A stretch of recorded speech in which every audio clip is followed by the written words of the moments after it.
आज हम लोग राष्ट्र के स्वरूप नामक पाठ का अगला पैराग्राफ पढ़ेंगे और उसकी व्याख्या देखेंगे। धरती माता की कोख में जो अमूल्य निधियां भरी हैं, जिनके कारण वह वसुंधरा कहलाती हैं, उससे कौन परिचित नहीं होगा।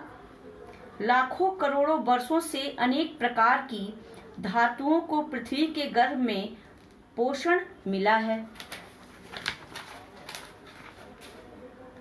दिन रात बहने वाली नदियों ने पहाड़ों को पीस पीस कर अगणित प्रकार की मिट्टियों से पृथ्वी की देह को सजाया है।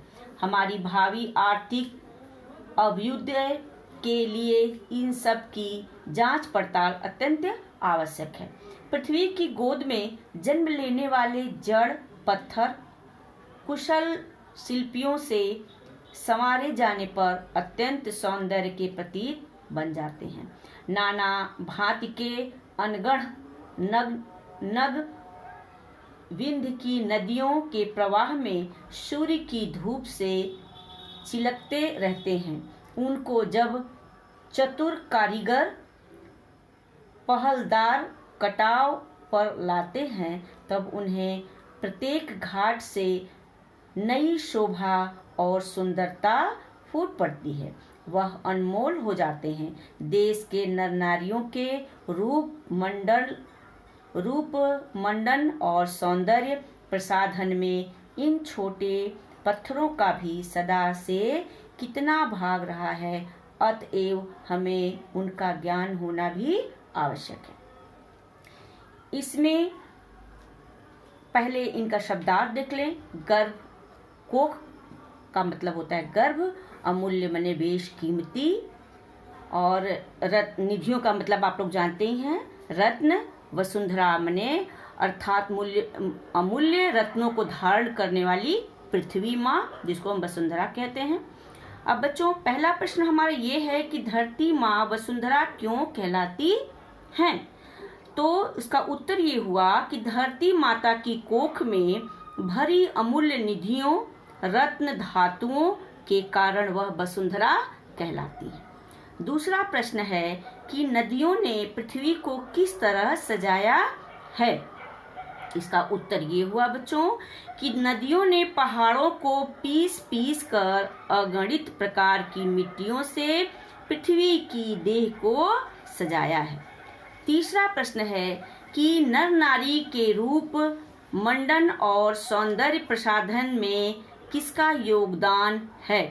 तो इसका उत्तर बच्चों ये हुआ कि नर नारियों के रूप मंडन और सौंदर्य प्रसाधन में कुशल शिल्पियों द्वारा सजाए संवारे गए जड़ पत्थरों का योगदान है। चौथा प्रश्न ये है कि रेखांकित अंक की व्याख्या। तो रेखांकित अंश ये है कि पृथ्वी की गोद में जन्म लेने वाले जड़ पत्थर कुशल शिल्पियों से संवारे जाने पर अत्यंत सौंदर्य के प्रतीक बन जाते हैं। इस रेखांकित अंक की व्याख्या हम लोगों को करनी है।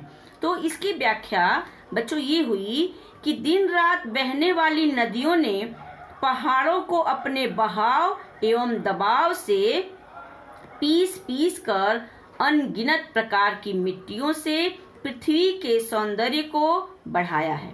हमें भविष्य में आर्थिक प्रगति एवं उन्नति के लिए धरती के रहस्यों को खोजने, उनके गर्भ में छिपे हुए खजानों को खोजने की अत्यंत आवश्यकता है।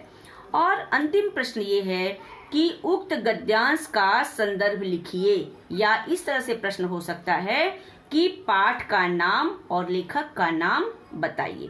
तो दोनों प्रश्न का एक ही उत्तर हुआ कि प्रस्तुत गद्यावतरण डॉक्टर वासुदेव शरण अग्रवाल जी द्वारा लिखित निबंध राष्ट्र का स्वरूप नामक पाठ से लिया गया है। और अगर ये कहता है कि पाठ का नाम, तो सीधे सीधे राष्ट्र का स्वरूप, और लेखक का नाम तो वासुदेव शरण अग्रवाल। इस तरह से आप लोग इसकी व्याख्या और इसका जो है प्रश्नोत्तर आप लोग देखें। अगला पैराग्राफ है कि राष्ट्र का तीसरा अंग जन की संस्कृति है।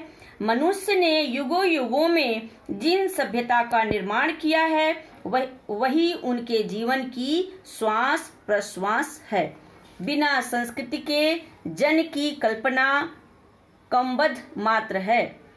संस्कृति ही जन का मस्तिष्क है। संस्कृति के विकास और अभ्युदय के द्वारा ही राष्ट्र की वृद्धि संभव है। राष्ट्र के समग्र रूप में भूमि और जन के साथ साथ जन की संस्कृति का महत्वपूर्ण स्थान है। यदि भूमि और जन अपनी संस्कृति से विरहित कर दिए जाएं तो राष्ट्र का लोप समझना चाहिए। जीवन के बिटप का पुष्प संस्कृति है। संस्कृति के सौंदर्य और सौरभ में ही राष्ट्र जन के जीवन का सौंदर्य और यश अंतर्निहित है। ज्ञान और कर्म दोनों के पारस्परिक प्रकाश की संज्ञा संस्कृति है। भूमि पर बसने वाला जन ने ज्ञान के क्षेत्र में जो सोचा और कर्म के क्षेत्र में जो रचा है, दोनों के रूप में हमें राष्ट्रीय संस्कृति के दर्शन मिलते हैं। जीवन के विकास की युक्ति ही संस्कृत के रूप में प्रकट होती है।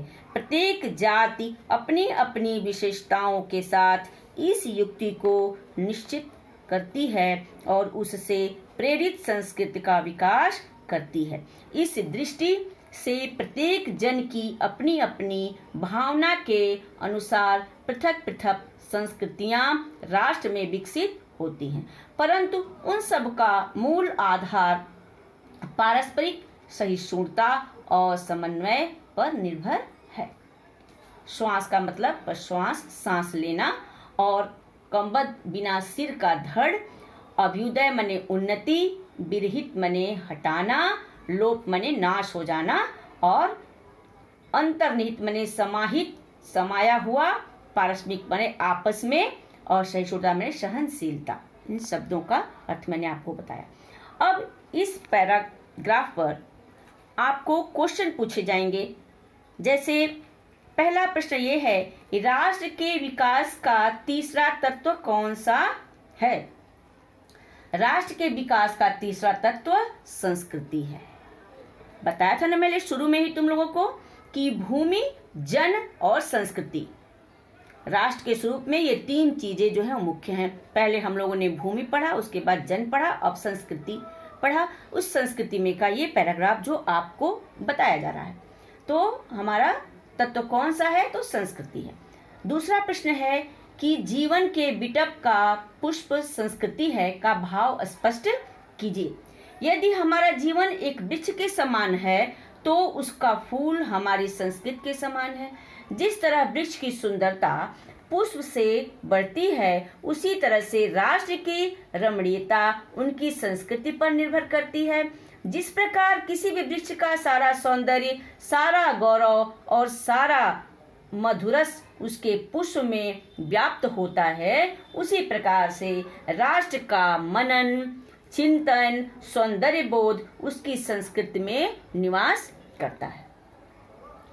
अब तीसरा प्रश्न ये है कि राष्ट्रीय संस्कृति के दर्शन कैसे मिलते हैं? तो इसका उत्तर ये है बच्चों कि भूमि पर बसने वाले जन ने ज्ञान के क्षेत्र में जो सोचा और कर्म के क्षेत्र में जो रचा है, दोनों के रूप में हमें राष्ट्रीय संस्कृति के दर्शन मिलते हैं। अब चौथा प्रश्न है कि रेखांकित अंश की व्याख्या कीजिए। रेखांकित अंश की व्याख्या ये है कि राष्ट्र का तीसरा अंग जन की संस्कृति मनुष्य में युगों युगों में जिस सभ्यता का निर्माण किया है, वही उसके जीवन के श्वास का प्रश्वास है। ये हमारा अंडरलाइन जो लाइन थी उसकी व्याख्या हम आप लोगों को बताते हैं।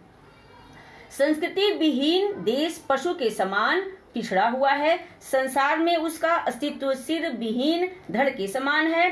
संस्कृति से ही मानव जीवन को प्रगतिशील बनाया जा सकता है। संस्कृति मनुष्य के हृदय और मस्तिष्क की समन्वित उपज है, जिसे वह कर्तव्य की प्रेरणा और जीवन का पथ प्रशस्त करता है। अब लास्ट प्रश्न ये है कि गद्यांश के शीर्षक और लेखक का नाम लिखिए। तो गद्यांश के शीर्षक का नाम राष्ट्र का स्वरूप और लेखक का नाम वासुदेव शरण अग्रवाल। इस तरह से आपकी ये व्याख्या आज की पूरी हुई।